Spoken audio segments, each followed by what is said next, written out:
예, 경제부 박상현 기자가 나와 있습니다. 자, 박 기자 어서 오십시오. 네. 한국 GM이 지난 몇 년 동안 수조 원대의 적자를 받고 그래서 그 1단계로 군산 공장을 닫겠다고 하는 건데 왜 먹튀라는 얘기가 나옵니까? 네, 일단 결론적으로 말씀드리면 GM 본사 같은 경우는 우리나라에서 손해가 아니라 이득을 챙긴 상황입니다.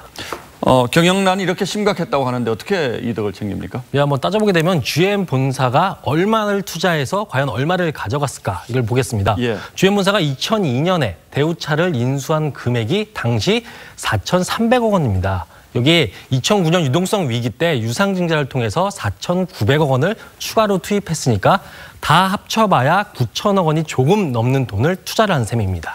자, 투자한 금액이 약 9천억 원. 그럼 벌어간 돈은 얼마나 됩니까? 네, 결론부터 말씀을 드리게 되면 GM 본사는 1조 3천억 원의 이익을 받습니다.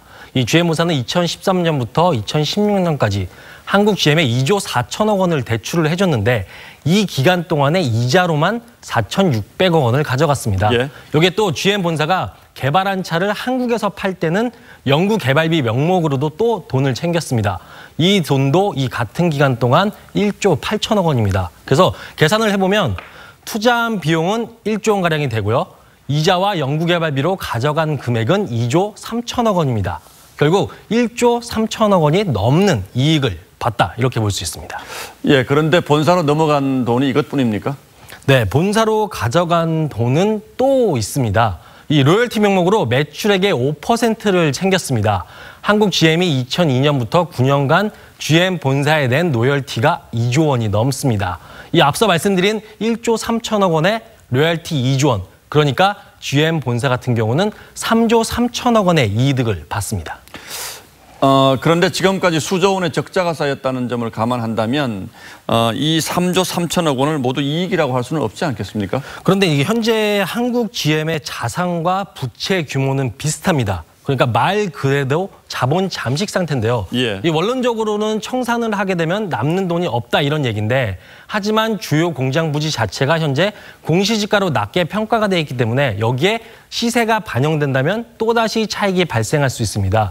결국은 GM 본사가 알짜 자산을 판다. 그런다면 또 여기서 또다시 수익을 극대화할 가능성도 있습니다. 예, 땅을 팔면 거기서 또 이익이 생길 수 있다 네. 이런 얘기인데 또 하나 문제가 그동안 한국 GM에서 생산되는 자동차의 원가율이 지나치게 높았다 이런 얘기도 있더군요. 네, 바로 차량 가격에서 원가가 차지하는 비율이 바로 매출 원가율입니다. 이 한국 GM의 원가율 자체는 현재 90%를 넘습니다. 이 다른 국내 업체들보다도 한 10% 이상 높은 수준인데요.